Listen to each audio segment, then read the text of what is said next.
আমরা এখন আছি খুলনার আলমকাটা থানাধীন সলুয়া বাজারে।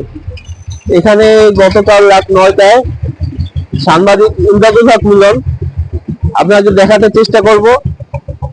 এই দোকানে বসে চা খাচ্ছিল 10-12 জন।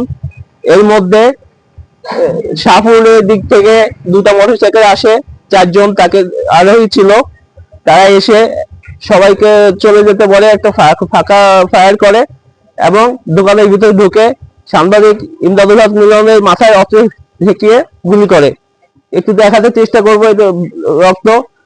আর এই ফাঁকা গুলির কারণে পাশে ছিল পশু ডাক্তার, উনি এই গুলির কারণে আহত হয়। সে এখন আহত অবস্থায় খুলনা মেডিকেলে ভর্তি আছে।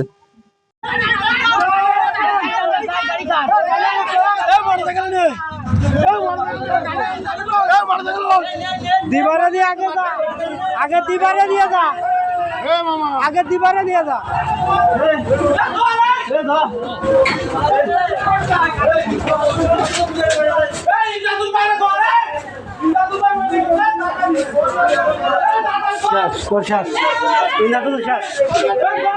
এক দড়ি বাড়ি দেন, তারা সুদা বাড়ি যা, সুদা বাড়ি যা, বাড়ি যা, বাড়ি যা।